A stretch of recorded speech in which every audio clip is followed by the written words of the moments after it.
जिल्हा विधी सेवा प्राधिकरण यांच्या वतीने आज आपण ट्रॅफिक रूल्स या विषयावरती एक लाईव्ह सिरीज घेणार आहोत. याच्या आपण विविध विषयांवरती वेगवेगळ्या विषयांवरती प्रत्येक वेळी मार्गदर्शन आणि तज्ज्ञांचे व्हिडिओज आपण शेअर करत असतो. त्याच पद्धतीचा एक कार्यक्रम आपण घेणार आहोत.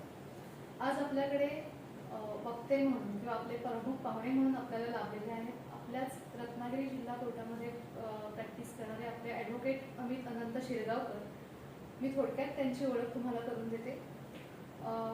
अमित अनंत शिरगावकर यांची BSL LLB आणि LLM असं त्यांचं एज्युकेशनल शिक्षण झालेलं आहे. त्यानंतर त्यांनी जिल्हा विधी सेवा प्राधिकरणमध्ये पॅनल ॲडव्होकेट म्हणून गेली 7 वर्ष ते काम करत आहेत. तसंच विविध विषयात सिव्हिल, क्रिमिनल आणि मोटर व्हेकल क्लेम्स यामध्येही त्यांची खूप चांगली प्रॅक्टिस आहे. रत्नागिरी जिल्हा न्यायालय तसंच चिपळूण कोर्ट तसंच देवरूख कोर्ट या ठिकाणी त्यांची प्रॅक्टिस आहे. तर आज आपण त्यांच्यासोबत मोटर व्हेकल ॲक्ट आणि ट्रॅफिक रूल्स याबद्दल बोलणार आहोत. तर अमितजी, मला तुम्हाला असं विचारायला आवडेल की आजचा आपल्या कार्यक्रमाचा विषय ट्रॅफिक रूल्स. तर ट्रॅफिक रूल्स हे नेमके कशासाठी असतात? लोकांच्या मनातला समज असा आहे की ट्रॅफिक रूल्स म्हणजे हे जे कायदे केले आहेत रस्त्यावरील वाहतुकीचे नियम हे का केलेले आहेत, तर तुमच्याकडून दंड वसूल करण्यासाठी असा लोकांच्या मनातला हा प्रश्न आहे. पण तसं नसून आपली जी स्वयंचलित वाहनं असतात ती रस्त्यावर चालणारी असू देत, पाण्यावरती चालणारी असू देत किंवा आकाशात उडणारी असू देत, तर त्यांच्यापासून चालवणाऱ्याच्या जीवाला आणि इतर समाजात जी लोक वावरतात त्यांच्या जीविताला कुठचाही अपायकारक किंवा कोणताही धोका निर्माण होऊ नये याकरता हे जे रस्त्यावरील वाहतुकीचे नियम आहेत ते बनवण्यात आले. हे जे वाहतुकीचे नियम आहेत ते 1 जुलै 1989 पासून अंमलात आणण्यात आले आणि राज्यघटनेनुसार जे वाहतुकीचे नियम आहेत ते केंद्र शासन म्हणजे राज्यघटनेनुसार वाहतुकीचे नियम केंद्र शासन बनवतं आणि राज्यांना जर काही त्याच्यात बदल राज्यांना त्यांच्या क्षेत्रापुरते काही मर्यादित नियम बनवायचे असतील अजून तर केंद्र शासनाचे जे नियम आहेत त्यांना अधीन राहून ते नियम ते बनवू शकतात. आता आपण जर थोडक्यात पाहिलं तर समाजात जगत असताना किंवा आपण सुद्धा जर गाडी चालवतोय किंवा रस्त्याने चालतोय तर मुळात रस्त्याने चालण्याचे काही नियम आहेत का, चालतानाचे काही नियम आहेत का, तर ते पुस्तकात मिळताना थोडेसे कठीणच दिसतील. पण जर आपण एक तर्कशास्त्राचा विचार केला तर मुळात तुम्ही रस्त्याने चालताना जर मोबाईल वापरला, कानामध्ये हेडफोन आहेत आणि तुम्ही रस्त्याने चालताय, जिथे गाड्या आहेत किंवा शाळा आहेत किंवा अन्य काही गुरं जात आहेत, जनावरं जात आहेत, अशी जर स्थिती तिथे असेल तर तुम्हाला मोबाईल वेस्ट कानात असतो किंवा हेडफोन कानात असतात. तेच आपल्या घरचीच परिस्थिती अशी असते की आपण एखादी फिल्म घरात बघत असू किंवा एखाद्या मोबाईलमध्ये ऐकत जरी नसतो तरी पण आपण इतकं इन्व्हॉल्व असतो की त्याच्यामुळे आपल्याला आजूबाजूचं देखील ऐकायला येत नाही. मग जर तुम्ही रस्त्याने चालताय आणि त्याच्यामध्ये जर असा काही प्रसंग घडला की पाठून हॉर्न दिला आणि तुम्हाला तो ऐकूच आला नाही तर त्याच्यामध्ये अपघात होऊ शकतो. मग त्याच्यामुळे मोबाईल मुळात वापरला नाही पाहिजे. दुसरी गोष्ट अशी की ज्यावेळेस तुम्ही रस्ता एखादा क्रॉस करताय त्यावेळेस तुम्ही योग्य ठिकाणातून तो रस्ता क्रॉस केला गेला पाहिजे. म्हणजे बाबा तिथून जाणे योग्य आहे का काय, कारण तुम्ही आता आपल्या शहरात पाहिलं तर रेलिंग्स लावलेले, तर काही काही लोक मधूनच धावत जाऊन उडी मारून तिकडे जाण्याचा प्रयत्न करतात डिवायडरवरून. तर त्यावेळेस तो येणारा जो ड्रायव्हर आहे गाडीतला तर त्याला हे माहित नसतं की तुम्ही इकडून उडी मारणार आहात, तर त्यावेळेस तिथे तो अपघात होऊ शकतो. पण जर तुम्ही योग्य ठिकाणातून तो रस्ता पार केला तर त्यावेळेस तो ड्रायव्हर असतो त्याला माहिती आहे की इथे बाबा रहदारी आहे किंवा झेब्रा क्रॉसिंग आहे तर इथं लोक जाणार आहेत, तर तो आपली गाडीचा वेग कमी करतो आणि त्याच्यामुळे तुम्हाला काही अपाय होऊ शकत नाही. दुसरी गोष्ट पुढची की आपण चालत असताना बाबा कुठून चालावं, तर ज्या ठिकाणी फुटपाथ आहे त्यावेळेस फुटपाथवरून तुम्ही कुठच्याही दिशेने जाऊ शकता. पण तुम्ही जर आता इकडे आरटीओ ऑफिसला गेलात किंवा आरटीओ ऑफिसचे नियम बघितले तर त्यानुसार असं दिसतं की ज्या ठिकाणी फुटपाथ नाहीये तर त्या ठिकाणी तुम्ही रस्त्याच्या उजव्या बाजूने चालायचे जेणेकरून तुम्हाला समोरून येणारी गाडी दिसेल आणि तुम्ही तुमचा प्रवास नीट करू शकता. आता ह्याच्या पुढे जाऊन आपण वाहनांच्या बाबतीत पाहिलं तर वाहनही डावीकडूनच का हाकावी, तर वाहनं डावीकडून हाकल्यामुळे आपली जो मार्ग आहे जो जाण्याचा डावीकडून, तो समोरून जो येणारा ड्रायव्हर आहे तोही डावीकडून येत असतो, त्यामुळे आपण आपल्या दिशेने योग्यरित्या जातो, तो येणारा ड्रायव्हर पास होतो. जर तुम्ही उजव्या साईडला गेला तर अपघात व्हायचे चान्सेस जास्त असतात. तसंच डावीकडून वाहन चालवत असताना डावीकडूनच म्हणजे डाव्या बाजूला जर समजा तुम्हाला वळण घ्यायचं आहे तर मग तुम्ही डाव्या बाजूचा आधी इंडिकेटर दिला पाहिजे. डाव्या बाजूचा इंडिकेटर दिल्यानंतर हळूहळू गाडी डाव्या बाजूला घेतली पाहिजे आणि नंतर तुम्ही टर्न घेतला पाहिजे. तसंच उजव्या बाजूला जर जायचं असेल तर मात्र तुम्ही तुमचा उजव्या बाजूचा इंडिकेटर द्यायचा आहे, गाडी सरळ न्यायची आहे आणि म्हणजे डाव्या बाजूला जाताना तुम्ही एकदम कोपऱ्यातून लेफ्ट टर्न घेतला तर चालेल, पण उजव्या बाजूला जाताना तर तुम्ही एकदम सडनली टर्न घ्यायला घेतला उजव्या बाजूला, तुमच्या गाडीला एखादा कोपरा लागू शकतो. मग तुम्ही मध्यापर्यंत सरळ जायचंय आणि नंतर मग तो उजवा टर्न घ्यायचा, ज्याच्यामुळे रहदारीला कुठचा अडथळा होणार नाही आणि तुमची गाडी सुद्धा नीट पास होऊ शकते.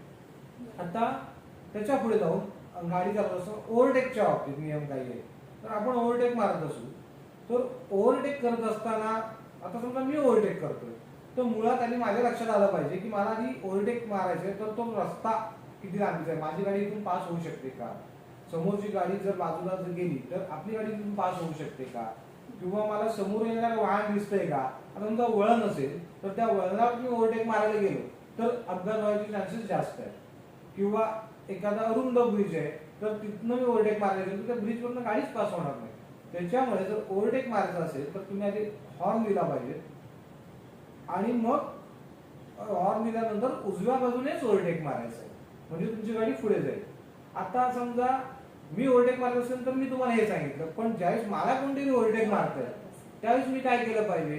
तर कधी कधी असं होतं की आपण बघाल की आपण जर एखाद्याला हॉर्न दिलं तर बाजूचा माणूस पण त्याची गती वाढवतो, तर ते चुकीचं आहे. तर त्यावेळेस त्या माणसाने आपल्या गाडीचा वेग कमी करून जी पाठीमागून येणारी गाडी आहे तिला पास होऊन द्यायचं आहे आणि आपला वेग कमी करून त्या गाडीला पास होऊन द्यायचं आहे, जेणेकरून ती गाडी पुढे जाईल आणि नंतर आपला वेग वाढवायचा आहे.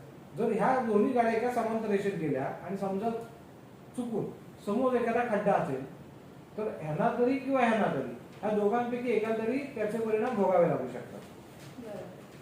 म्हणजे थोडक्यात काय, आत्ताच्या घरं आपल्या तरुण पिढीला वाहतुकीचे सगळे नियम व्यवस्थित कळणं, त्यांनी ते समजून घेणं हे जास्त गरजेचं आहे आणि त्यांच्यामध्ये हा अवेअरनेस पसरण्यासाठीच आपण ह्या कार्यक्रमाचं आयोजन केलेलं आहे. आता मी तुम्हाला याच्यानंतर असं विचारेन की जे गाडी चालवताना दोन वाहनांमधलं अंतर जे आपण ठेवतो त्याच्याबद्दल काही नियम आहेत का, किंवा ते काय नियम आहेत? ज्यावेळेस दोन गाड्या असतील आणि त्याच्यामध्ये जर तुम्ही ठराविक अंतर ठेवलं नाही तर अपघात व्हायचे चान्सेस जास्त असतात. त्याच्यामुळे अपघात होऊ शकतात आणि जे गाडीची वाहतूक करतात त्या ड्रायव्हर्सला आणि त्या आतमध्ये पॅसेंजरला त्याच्याबद्दल इजा होऊ शकते. त्याच्यावर पुढे जर तुम्ही असं बघितलं की गाडी चालवताना आता तुम्ही पाहिलं असेल की कधी कधी खूप अति वेगात गाडी चालवतात, तर ते स्पीड लिमिट आपण सगळ्यांनीच पाळलं पाहिजे. कारण कधी कधी असं होतं की गाडी चालवत असताना जे युथ असतं म्हणजे जे 18 वर्षाचे कोणी नवीनच गाडी चालवत असतात मुलं किंवा कॉलेजची मुलं आहेत, ते गाडी चालवताना कधी कधी असा आपला दुरुपयोग करतात किंवा ओव्हर स्पीडने गाडी चालवतात असं दिसतं आणि त्याचे परिणाम हे इतर कोणाला भोगावे लागणार आहे. जर काही अपघात घडला तर त्या मुलांना आणि त्याच्या पालकांना आणि त्यांच्या संबंधित असलेल्या कुटुंबाला, आणि जर त्या मुलामुळे दुसऱ्या कोणाला इजा झाली तर त्याला आणि त्याच्या कुटुंबाला भोगावे लागणार आहे. त्याच्यामुळे आधी मुळात लक्षात घ्या की गाडी चालवताना पण जो मुलगा 18 वर्षाचा वरचा आहे, ज्याच्याकडे लायसन्स आहे त्यानेच ती चालवावी. आता लायसन्स म्हणजे काय, टू व्हीलरला कदाचित ठीक आहे की बाबा मी स्वतः गाडी चालवली मी शिकू शकतो, पण फोर व्हीलरच्या बाबतीत योग्य मार्गदर्शकाकडूनच गाडी शिकायची हो असा नियमच आहे की योग्य मार्गदर्शक असेल तर तो तुम्हाला गाडी शिकवेल आणि त्याच्यानंतरच तुम्हाला लायसन्स अप्रूव्हल होतं आणि नंतरच तुम्ही गाडी चालवू शकता. तर ह्या गोष्टी आपण त्या पाळल्या पाहिजे जेणेकरून आपल्याला योग्य माहिती असेल आणि आपण कुठेही चुकणार नाही. त्याच्यामध्ये परत हेल्मेट घालावं की न घालावं हा बऱ्याच जणांचा संभ्रम आहे. तर हेल्मेट घालण्यामुळे कुठचाही लॉस होणार नाही, हेल्मेट घालण्यामुळे फायदाच होणार आहे की जेणेकरून चुकून काय आपण पडलो तर आपलं डोकं वाचणार आहे. दुसरी गोष्ट, सीट बेल्ट लावावा की न लावावा. तर काही काही लोकांचं सीट बेल्ट लावण्याचं कारण मला असं स्वतःला जाणवतं की पोलीस पकडतील म्हणून सीट बेल्ट लावा. हेल्मेटही त्याचसाठी घालतो आपण, पोलीस पकडतील म्हणून आपण हेल्मेट घालतो. मग सीट बेल्ट लावण्याचं कारण असं आहे की आपण एका मोशन मध्ये असतो. जर एखादी गोष्ट झाली अचानक सडनली घडली तर आपली बॉडी पण त्या वेगात मोशन मध्ये असते. तर ते मोशन थांबवावं म्हणून तो सीट बेल्ट आहे. पण हल्ली म्हणजे बघितलं की बाबा बरेच जण पोलीस पुढे आहे म्हणून तो एका हातात स्टेरिंग आणि मग तो एका हाताने तो सीट बेल्ट ओढायचा प्रयत्न करतात. त्याच्यात सुद्धा अपघात घडू शकतो. मग तुम्हाला लक्षात आलं की आपण चुकलोय तर गाडी बाजूला घ्या, सीट बेल्ट लावा आणि मग पुढे गाडी ड्राईव्ह करा. गाडी चालवतच असताना सीट बेल्ट लावणे चुकीचं आहे. त्याच्या पुढे जाऊन अजून ड्रिंक अँड ड्राईव्ह म्हणजे मद्यपान करून काही लोक तरुण पिढी आजकाल गाड्या चालवते तर ते चुकीचं आहे. आणि समजा चुकून तुम्ही पोलिसांच्या तडाख्यात सापडला जसं आपण म्हणू तर त्याचे परिणाम त्यांना भोगावे लागतील. कारण त्याला दंडही आहे आणि शिक्षाही आहे. आणि असा गुन्हा 3 वर्षाच्या परत केला तर तो दंडही वाढीव आहे आणि शिक्षाही वाढीव आहे. म्हणजे ही दंड आणि शिक्षा ही गोष्ट आहेच, पण अशा प्रकारे जर गाडी चालवताना मद्यपान करून ऍक्सिडेंट झाला आणि त्यामध्ये त्याला काही इजा झाली, जेव्हा मोस्टली जे ऍक्सिडेंट होतात आणि ज्यात इंजुर्ड होतात किंवा डेथ होतात त्यामध्ये ती एकटीच व्यक्ती अफेक्ट होत नाही, त्या व्यक्तीचं पूर्ण कुटुंब किंवा ज्या ज्या व्यक्ती त्या ऍक्सिडेंटमध्ये आलेल्या असतात त्या प्रत्येक व्यक्तीचं कुटुंब अफेक्ट होतं. हे लॉंग टर्मचे परिणाम त्याच्यावरती होतात आणि ते आपण आपला एखाद दुसरा नियम पाळण्यामुळे टाळू शकतो. तर त्यासाठी आपण हे नियम पाळणं आवश्यक आहे असं तुमचं म्हणणं आहे. हो. आता वाहनांच्या स्पीड म्हणजे 2 व्हीलर म्हणा किंवा 4 व्हीलर म्हणा की कुठल्या काही असे सर्टन झोन आहेत का की जिथे स्पीड लिमिटेड ठेवायचा असतो किंवा काय, म्हणजे असे काही नियम आहेत त्याबद्दल थोडीशी. ट्रॅफिक रूल्स मध्ये असं आहे की ज्यावेळेस आपण वाहन हायवेला चालवत असतो त्यावेळेस प्रत्येक म्हणजे आता 2 व्हीलर असेल तर ताशी किती किलोमीटर, कार असेल तर ताशी किती किलोमीटर, जर आपली मालवाहतूक गाडी असेल तर ताशी किलोमीटर किती किलोमीटर चालवावी हा नियम आहे. तसंच शहरामध्ये चालू असू तर तरी सुद्धा 2 व्हीलर असेल, कार असेल किंवा मालवाहतूक गाडी असेल तर तिला किती प्रमाणात चालवावं याचे नियम बनवलेले आहेत त्या त्या ठिकाणी. म्हणजे आपल्या राज्य शासनाने तसे नियम बनवलेले आहेत. त्याच्या पलीकडे जाऊन समजा एखादं वाहन पंक्चर झालं किंवा बंद पडलं तर त्याला पण किती त्याला टोईंग करून आपण म्हणतो टोईंग करून घेऊन जातात तर ते पण वाहन ताशी किती किलोमीटर गेलं पाहिजे ह्याचे पण नियम आहेत. ते वाहन किती म्हणजे माझ्या म्हणजे 5 मीटर ते बांधताना 5 मीटर असं ते वाहन बांधावं असावा आणि तो डिस्टन्स ठेवून ते वाहन असावं आणि ताशी एका तासाला 24 किलोमीटर असेल तर एका तासाला ते 24 किलोमीटर प्रवास करू शकतात. तसंच जर हायवेला बघितलं तर ताशी मोटर जर कार असेल तर 70 किलोमीटर ताशी आणि जर 2 व्हीलर असेल तर ताशी 50 किलोमीटर असा त्याचा रेशो आहे. आता नवीन नियमानुसार त्याच्यात काही बदल झालेले असू शकतात केंद्र शासनाच्या, पण पूर्वीचे जे लिमिट बद्दल म्हणजे तासी किती वेगाने चालवावे याच्याबद्दल. पण एक सर्टन झोन असतात म्हणजे आपण काही ठिकाणी बोर्ड लावलेले दिसतो की इथे स्पीड लिमिट 30 आहे, इथे स्पीड लिमिट 20 आहे. तर असे काही झोन आहेत का? हो आहेत. आता तुमच्या लक्षात येईल की तुम्ही ज्यावेळेस मुंबईतून रत्नागिरीपर्यंत येताना प्रवास करता किंवा मुंबई पुणे हायवेवरती प्रवास करता त्यावेळेस तुम्ही ओव्हर स्पीडला असाल किंवा असा एखादा बोर्ड तुम्हाला दिसेल 30चा स्पीड आहे पण तुमच्या गाडीचा स्पीड 50 म्हणजे 50 किलोमीटर किंवा 50चा स्पीड आहे तुमच्या गाडीचा, 80चा स्पीड आहे, तुम्ही ते कंट्रोल करत नाही. तुम्हाला वाटतं की कोणी बघितलं नाही पण तुमच्या 1-2 मिनिटातच कदाचित तुमच्या मोबाईलला एक मेसेज आलेला असतो की तुम्ही याचा फाईन भरा. तर तुमच्यावरती आता जसं जग प्रगत होत चाललंय, तंत्रज्ञान प्रगत होत चाललंय तसे पोलिसही प्रगत होत चालले.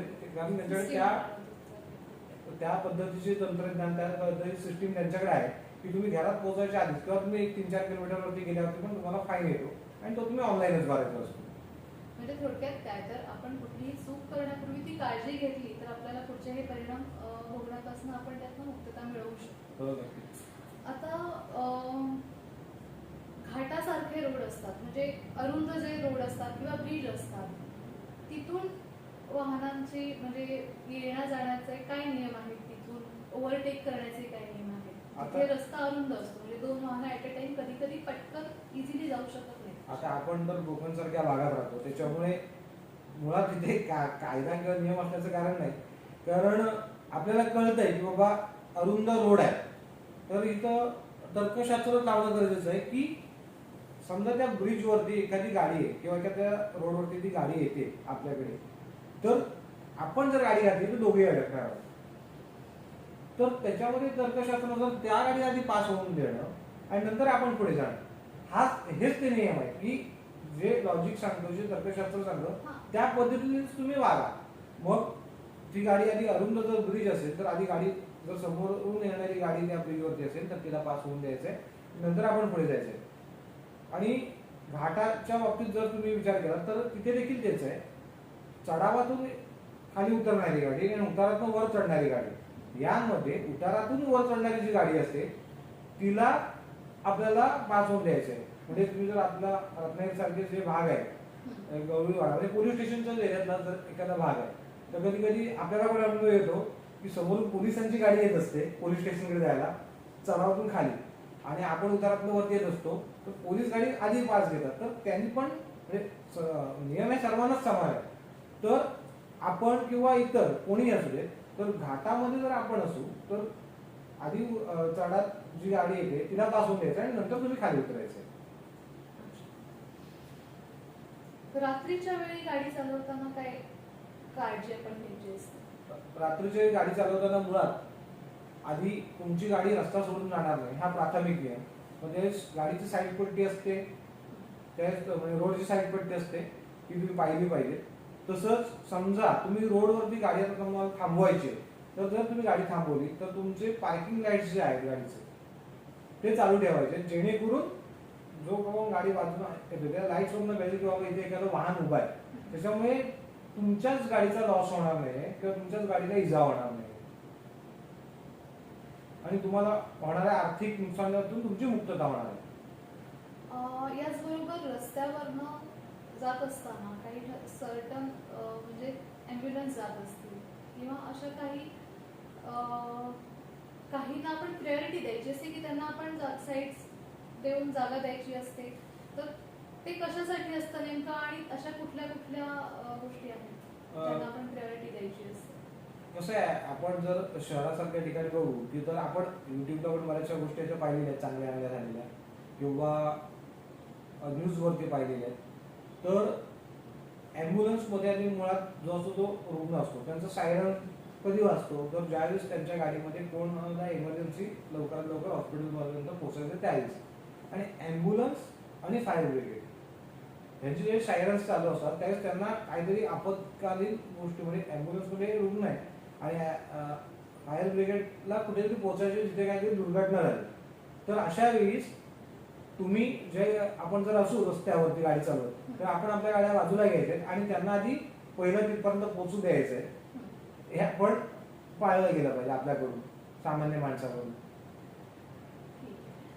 गाडीत पेट्रोल भरण्याच्या बाबतीत काय काळजी घ्यायची आहे? हा, तुम्ही आता जर पेट्रोल पंपावरती गेला तर तिथे आधी स्वतःच तुम्ही वाचाल की मोबाईल अलाउड नसतो. तर त्याच्या पलीकडे जाऊन आता अजून काही सीएनजी सारखे गॅसेस, सीएनजी इंधन आलं, हा पंप चालू आहे, तर त्यावेळेस तुमच्या लक्षात येईल तिथे की ते तुम्हाला गाडीत बसूच देत नाही सीएनजी भरताना. त्याचं कारण आहे की समजा उद्या परिसराचा काही स्फोट झाला तर त्याच्यात मनुष्यहानी होऊ नये, हाच एक उद्देश होतो म्हणून तुम्हाला बाहेर ठेवतात. तसंच पेट्रोल भरत असताना काही काही लोकांना सिगरेट ओढायची सवय असते, तर अशा गोष्टी त्यांनी करायच्या नाही आहेत की चुकून त्या गोष्टीचा परिणाम होऊन काहीतरी अपायकारक घटना तिथे घडेल. म्हणून ह्या गोष्टीची काळजी घेणं खूपच गरजेचं आहे. आता थोडंसं आपण युथच्या बाबतीत म्हटलं तर क्रेज असते गाडी हातात आल्यावरती, लहान वयात गाडी मिळते हातामध्ये, नियम माहिती नसतात, तर मित्राने मागितली गाडी दिली चालवायला, पण मग अशी गाडी जेव्हा दिलेली असते आणि त्यावेळेस जर ॲक्सिडेंट झाला तर त्याची कुणाकुणाला आणि कशी कशी लायबिलिटी असते ते थोडंसं. मुळात आधी पहिली गोष्ट अशी आहे की गाडी चालवताना काय गोष्टी आवश्यक आहेत. तर पहिली, जी व्यक्ती गाडी चालवते ती सज्ञान असली पाहिजे. दुसरी, त्या सज्ञान व्यक्तीने योग्य मार्गदर्शन घेऊन त्या गाडी चालवायचा म्हणजे लायसन्स घेतलं पाहिजे, परवाना घेतला पाहिजे वाहन चालकाचा. तिसरी गोष्ट, त्या गाडीचं आरसी बुक असलं पाहिजे. चौथी गोष्ट, त्या गाडीचा इन्शुरन्स असलं पाहिजे. आणि पाचवी गोष्ट, त्या गाडीचा पीयूसी असलं पाहिजे. तर ह्या गोष्टी तुमच्याकडे असतील तरच तुम्ही गाडी चालवावी. आणि ह्या सगळ्या गोष्टी सोबत असल्या पाहिजे. आणि ह्या सगळ्या गोष्टी सोबत असल्या पाहिजे. आणि समजा ह्यातली एखादी जरी गोष्ट नसेल आणि तुम्ही म्हटलं त्याप्रमाणे एखादं ज्युएनाईल म्हणजे लहान मुलं आहे, 18 वर्षाच्या खालचं मुलं आहे आणि ते गाडी चालवतंय आणि त्याच्याकडून काही अपघात झाला तर आधी आपण शिक्षेचा विचार बाजूला ठेवूया, पण त्या मुलाने केलेल्या चुकीबद्दल आधी मुळात त्या मुलग्याला काही बरं वाईट झालं किंवा त्या स्वतःच्या मुलात त्याची स्वतःची डेथ झाली गाडी चालवत असताना, तर त्याचं नुकसान, त्याच्या आई वडिलांचं नुकसान, त्याच्या मित्रपरिवाराचं नुकसान, त्याच्या एकट्याच्या चुकीमुळं जर समजा दुसऱ्या कोणाची जरी डेथ झाली तर त्यांचं नुकसान, त्यांच्या घरच्यांचं नुकसान. ही एक चूक फक्त ह्या मुलावरती त्याच्या पालकांनी लक्ष न दिल्यामुळे किंवा हल्लीचे पालक काय करतात की आपल्या घरात गाडी येणार त्याला शिकून टाकले. हा नाही आणि आपल्याला मला नाही ना मिळाली माझ्या लहानपणी होतं, मग आपल्या मुलांना आपण देऊया असं एक. तर ते चुकीचं आहे. म्हणजे योग्य वेळी तुम्ही द्या त्याच्याबद्दल काही शंका नाहीये, पण तुम्ही चुकीच्या वेळी जर त्यांना चुकीच्या गोष्टी शिकवताय तर त्याचे चुकीचे परिणाम हे तुम्हालाच भोगावे लागणार. तर त्याच्यामुळे अशा गोष्टी करू नयेत. कारण आता एक दोन उदाहरणं जर तुम्ही पाहिली तर कसं आहे, तर एक अधिकारी आहेत आपल्या इथे, तर त्यांनीच सांगितलेली एक गोष्ट अशी होती की लग्नासाठी चाललेली गाडी, तर लग्नासाठी चाललेल्या गाडीत नवरदेव, त्याच्या घरातली सगळी लोक आणि तो ड्रायव्हर आपला गाडी चालवायला बसलेला.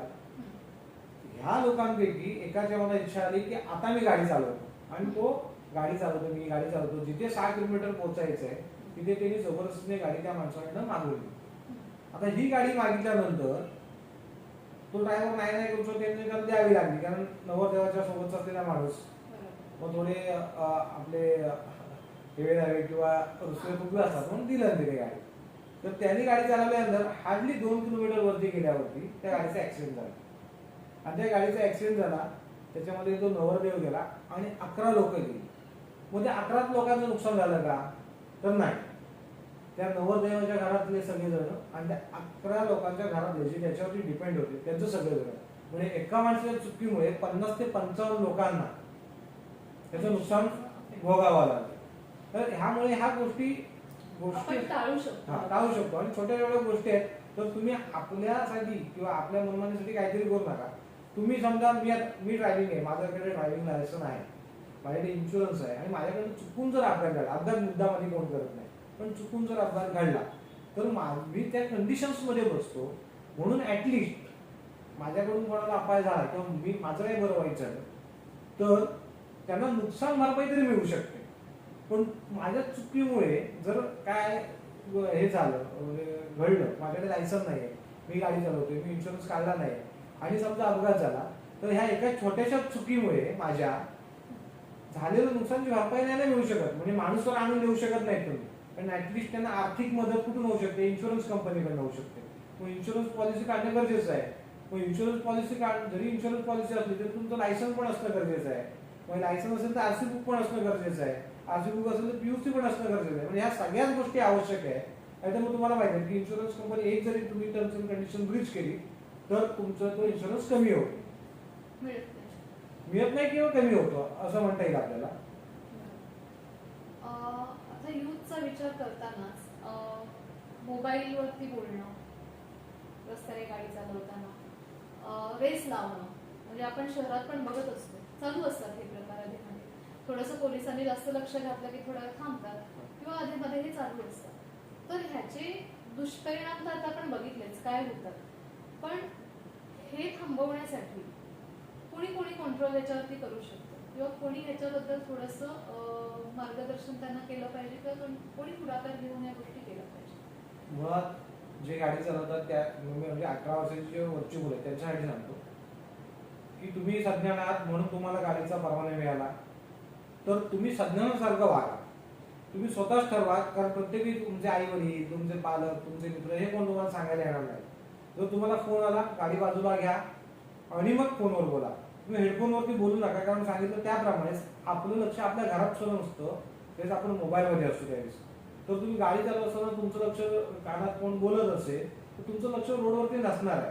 आणि चुकून एखादा हॉर्न ऐकायला आला नाही किंवा एखादी तुम्ही पूर्ण इथे तुम्हाला किंवा तुम्हाला तुमच्याच घरातली एखादी दुःखद बातमी कळली मोबाईल हेडफोन आहे आणि कळलं की हा अरे आपले बाबा गेले, आपली आई गेली किंवा कोणतं तरी निधन झालं आणि तुम्ही त्या टेन्शन मध्ये गेलात, तर त्याचा इफेक्ट होऊन पुढे पण देखील अपघात होऊ शकतो.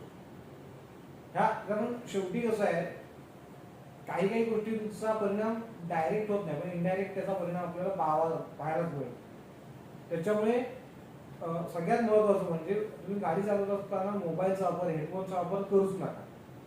दुसरी गोष्ट, शासनाने जे नियम लावून दिले त्या पद्धतीनेच तुम्ही गाडी चालवा. आता तुम्ही कधी इथे पण रत्नागिरीत बघाल की आपण काय करतो की पार्किंग केलेली गाडी आहे, तर त्या गाडीसाठी पार्क केलेलं आहे आणि तिथे गाड्या लावलेल्या आहेत. आपण करतो, हा चला हा बेल्ट आहे ना, म्हणजे पट्टा ओढलेला आहे ना सगळे, तर त्याच्याकडे त्या गाड्या लागल्या आहेत, आपली गाडी इथे 2 मिनिटाचं काम आहे, लावून जातो. तितक्यात आपल्याला मेसेज मागे सांगितलं, आता ते ऍडव्हान्स टेक्नॉलॉजी झाल्यामुळे पूर्वी पावत्या द्यायची, तुम्हाला आर्ग्युमेंट वगैरे करायला चान्स मिळायचा त्यांच्यासोबत. आता ते नाही, त्याच्याकडे यंत्रणा आले, त्याच्यामुळे तुमचा ते फोटो काढतात, तुम्हाला त्याचा दंड येतो.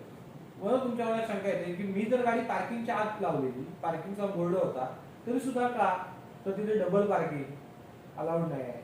म्हणजे तुम्ही पार्किंग पण गाडी अशी करायची आहे की जी पूर्वीची गाडी जी पार्क केलेली आहे तिला गाडी काढताना त्रास होता कामा नये, अशा पद्धतीनेच तुम्ही पार्किंग करायचे. किंवा तुम्ही बघाल की कॉलेजच्या इथून किंवा कोर्टाच्या इथून, हॉस्पिटलच्या इथून उगाच विनाकारण मुलं हॉर्न वाजवत जात असतात, पण त्याचे परिणाम तुम्हाला माहिती असतील. आता आपल्या जर न्यायालय बघितलं तर इथे जो कॉलेज आहे तिथे कोणी पोलीस नसतं, पण ज्यावेळेस हे प्रमाण वाढतं त्यावेळेस मी पण 11वी पासून होईल, ज्यावेळेस हे प्रमाण वाढतं त्यावेळेस तिथलंच कोणतरी मग तक्रार करतं आणि तक्रार केल्यानंतर पोलीस येऊन थांबतात. पोलीस जी मुलं उगाच गाड्या जोरात चालवतात किंवा उगाच हॉर्न वाजवत फिरतात त्यांना मग ते पकडतात, त्यांच्याकडे कागदपत्र नसले तर त्यांना दंड लावतात. मग हे परिणाम त्यांना भोगायला लागतात. म्हणून तुम्हाला जर असे वाईट परिणाम भोगायलाच लागायला नको असतील तर तुम्ही वाईट वागूच नका ना. बरोबर आहे. म्हणजे थोडक्यात फाईन भरणं किंवा फाईन लावणं हे काही मुळात त्यांना आवडतं म्हणून ते करत नाही.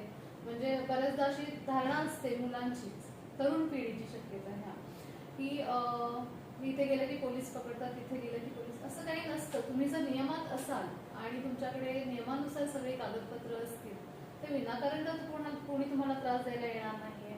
ते त्यांना जे काही नियम शासनाने आखून दिलेले आहेत त्याच्यानुसारच ते काम करत असतात आणि थोडक्यात ते तुमच्या चांगल्यासाठीच ते तिथे असतात. तुम्ही आता पाहिलं तर तुमच्या हेही लक्षात येईल की आता एक पोलीस समजा आपल्याला दररोज दिसत आहेत रत्नागिरी किंवा चिपळूणात किंवा संगमेश्वरात, तर ते पोलीस आहेत, आपण तुम्हाला माहिती ते पोलीस आहेत म्हणून ते पोलीस आहेत म्हणून कधी गाडी पकडत नाही. ते जर प्रॉपर युनिफॉर्म मध्ये असतील तरच ते गाडी पकडतात. म्हणजे जे त्यावेळेस कर्तव्य बजावत असतील त्यावेळेसच त्यांना तो राईट किंवा गाडी किंवा समजा एखाद्या वेळेस असे अधिकारी प्राधिकृत केले जातात शासनाकडून, तर त्यावेळेसच तो अधिकारी ती गाडी पकडतो.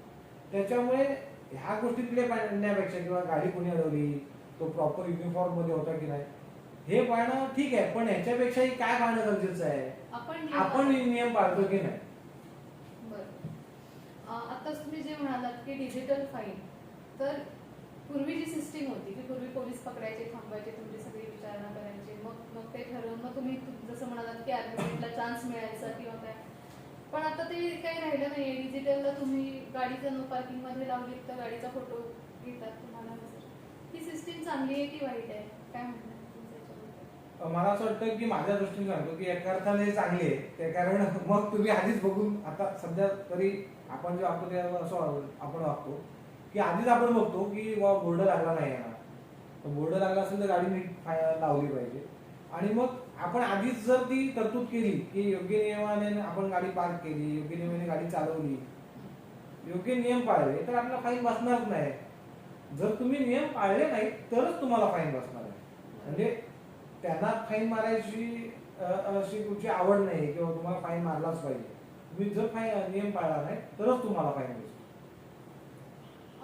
अजून एक क्रेज हल्ली दिसते सोशल मीडियाचा वापर जास्तीत जास्त. आता तरुणांबरोबर बाकीच्या जनरेशन्समध्ये पण सोशल मीडियाचा वापर खूप जास्त प्रमाणात होतोय.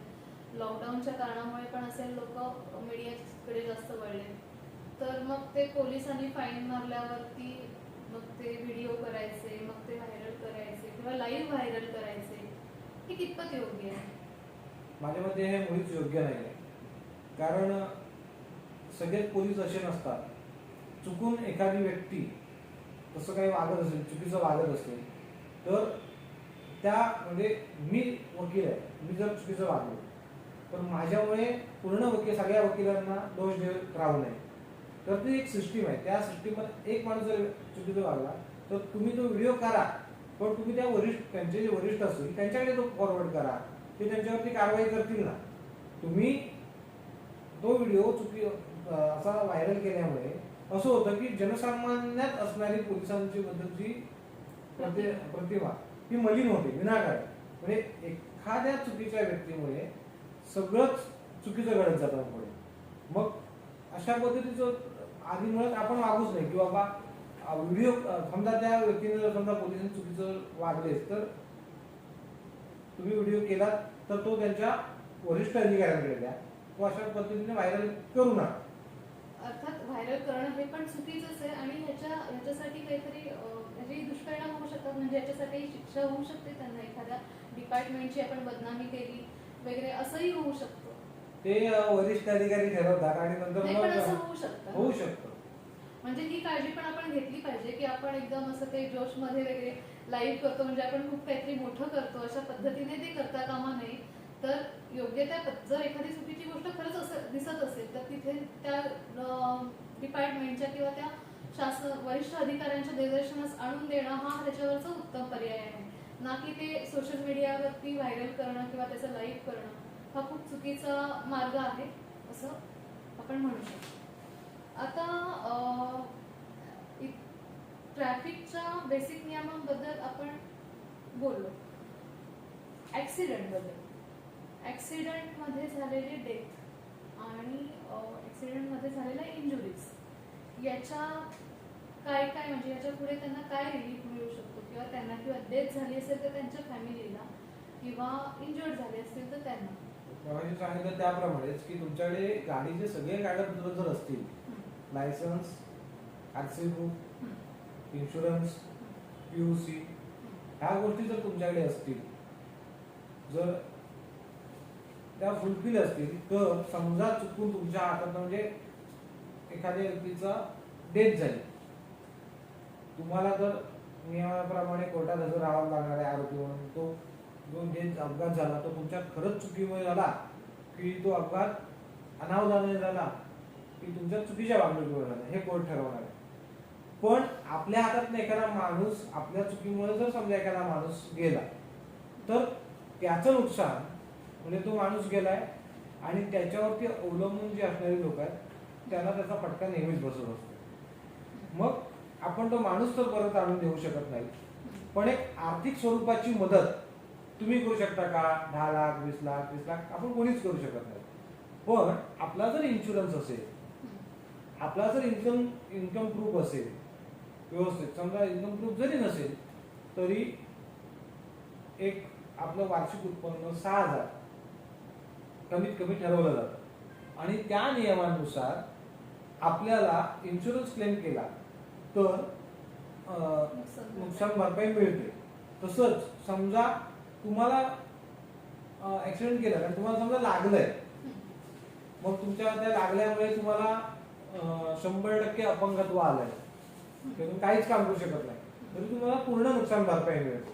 पण समजा 15%, 20%, 30%, 35% हे जे कायद्यात ठरवून दिलेले शेड्यूल्स आहेत किंवा कायद्यामध्ये ठरवून दिलेले तरतुदी आहेत त्याप्रमाणे जर तसं सुद्धा अपंगत्व तुम्हाला आलं असेल, म्हणजे 15% आलंय, 35% आलंय, तरी देखील सुद्धा तुम्हाला नुकसान भरपाई मिळू शकते.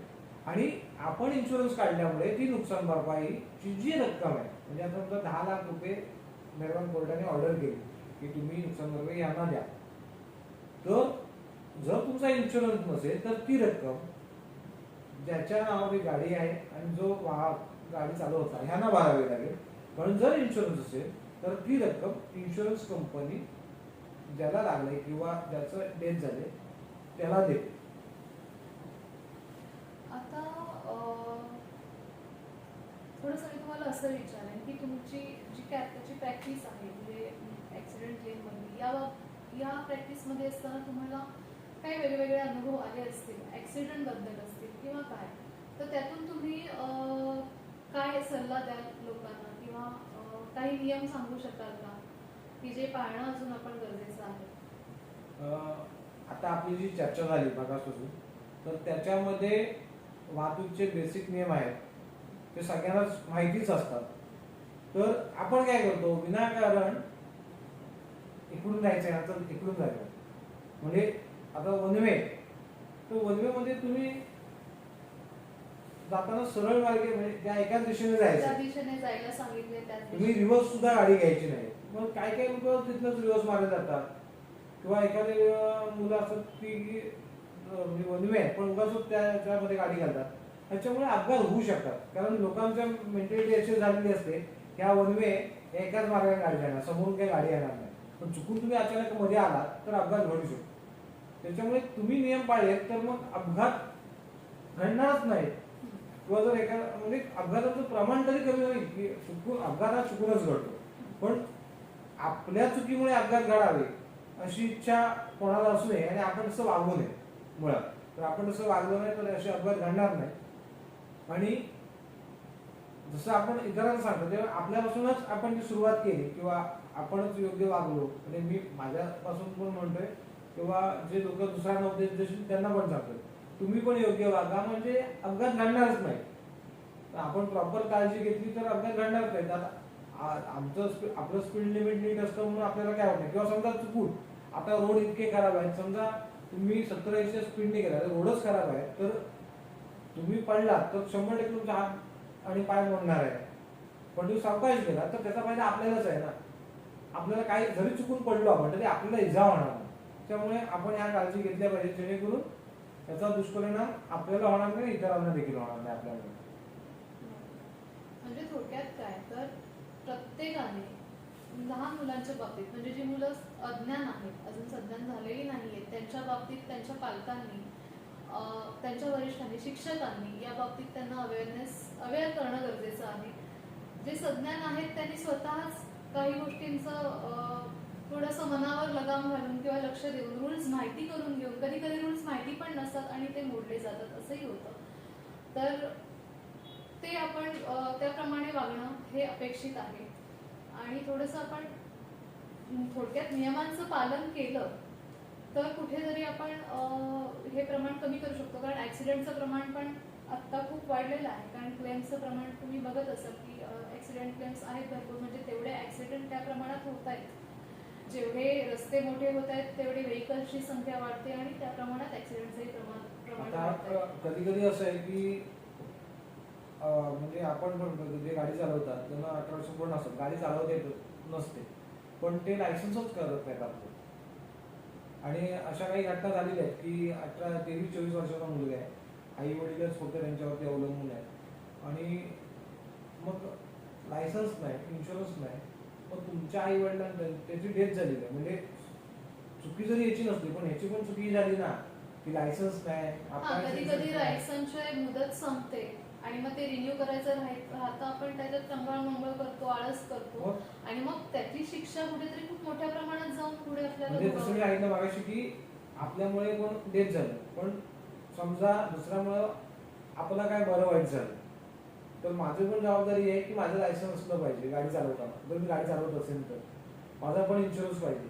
तर माझं पण हे नसेल तर तुम्हाला त्याचे फायदे काय मिळणार नाही. पण आपलं लायसन्स असेल आपला इन्शुरन्स असेल आपली पीयूसी असेल तर नक्कीच आपल्याला सुद्धा कायदा हा मदत करायला आहे. त्याच्यामुळे आपल्याला सुद्धा त्याचा फायदा होऊ शकतो. कारण आता असं झालेलं आहे की एक मुलगा 24 वर्षाचा आहे त्याचे आई वडील आहेत पण त्याच्याकडे जर लायसन्स नसेल किंवा त्याच्याकडे जर इन्शुरन्स नसेल तर मग त्याची सुद्धा चूक त्यात कन्सिडर केली जाते. मदत मिळेल पण मग त्याचं प्रमाण कमी जास्त होऊ शकतं. तुम्ही काहीच करू शकत नाही थोडक्यात तुम्ही हतबल होतं त्या ठिकाणी, त्यामुळे हा. ती काळजी आपण हा, आधीच घेणं लोकांना गरजेचं माहित आहे. नसतं, पण कसं आहे की त्याच्यामध्ये असं आहे की समजा माझं लायसन नाही आता आणि माझी डेथ झाली तर लोकांना असं वाटतं की मग मला मदत मिळणार नाही का, तर मिळू शकते पण ती मग कमी जास्त प्रमाणात. पण जर मी प्रॉपर असेल, माझ्याकडे सगळे कागदपत्र आहेत, तर जी मदत मला जास्त मिळते कायद्यानुसार ती पूर्णच्या पूर्ण मिळेल मला. आणि समजा माझं दुसऱ्या गाडीमुळे माझं काय वाईट झालं तर म्हणतो मी, तर मग माझ्याकडे लायसन नाही आहे, तर त्या दुसऱ्या गाडीचा इन्शुरन्स असेल तर मला मदत मिळेल, त्याच्यामुळे मला काहीच मिळणार नाही. मग ती प्रोसिजर आहे ना, ते मालक चालक मग परत तुम्ही केस त्यांच्यावर दाखल करणार, मग नियम त्याचा निर्णय झाला की तुम्ही दरखास्त दाखल करणार, ह्या मग प्रोसिजर वाढत जातात. त्याच्यामुळे जर प्रोसिजर वाढवायला नको असेल तर आपले जे कागदपत्र आहेत गाडीचे ते तुम्ही तुमच्या सोबत ठेवा आणि मग नियम सगळे पाळा. नियम मग त्या गोष्टींचा जर तुम्ही नियम पाळले तर तुम्हाला त्याचा त्रास काहीच होणार नाही. जर तुम्ही नियम नाही पाळले तर कधी ना कधी तुम्हाला त्रास हा होणारच. आता थोडंसं जेव्हा ही जनरेशन, यंग जनरेशन दारूच्या ह्याच्यामध्ये किंवा काय जास्त ड्रिंक्स करून ते गाडी चालवायला जातात किंवा काय, तर त्यांच्यासाठी काय पनिशमेंट्स आहेत किंवा काय सांगू शकता? मी सुरुवातीला सांगितलं होतं की त्याच्यामध्ये कायद्यामध्ये आता शिक्षा पण आहे आणि दंड पण आहे. आणि परत तशा प्रकारचा गुन्हा केला तर त्याला वाढीव शिक्षा आहे आणि वाढीव दंड आहे. मग ह्याचे परिणाम त्यांना भोगावे लागू शकतात. आणि एकदा म्हणजे मी तरुण पिढीसाठी सांगून ठेवतो, एकदा तुम्हाला शिक्षा झाली की तुम्हाला पासपोर्ट मिळण्यासाठी किंवा सरकारी जॉब मिळण्यासाठी त्याचा नक्कीच म्हणजे तुम्हाला त्याचे परिणाम भोगावे लागू शकतात. त्याच्यामुळे तुम्ही चुकीच्या गोष्टी करू नका, म्हणजे तुम्हाला चुकीचे परिणाम भोगावे लागू शकत नाही. थोडंसं वाहतुकीच्या नियमांबद्दल तुम्ही स्वतः काय मार्गदर्शन करू शकाल आपल्या म्हणजे जे रोज व्हेकल चालवत असतात त्यांना? कसं आहे, आपल्या घरात पण आपल्याकडे काही नियम असतात की सकाळी लवकर उठलं पाहिजे, रोज आंघोळ केली पाहिजे, रोज दात घातले पाहिजे, रोज व्यवस्थित जेवण जेवलं पाहिजे. तर हे नियम आपल्या वाईटासाठी नसतात, ते आपल्या चांगल्यासाठीच असतात, आपल्या आरोग्यासाठी पोषक असतात. त्याप्रमाणे जे शासन निर्णय करतं ना ते आपल्या चांगल्यासाठी करतं. त्याच्यामुळे जर तुम्ही हे नियम सगळे पाळले तर ते तुम्हाला पोषकच आहे. जर तुम्ही चुकीचं वागलात तर त्याचे परिणाम तुम्हाला भोगावेच लागणार आहे. जर तुम्ही चुकीच्या दिशेने जायला लागला तर तुम्हाला 100% याचे वाईट परिणाम भोगावेच लागणार.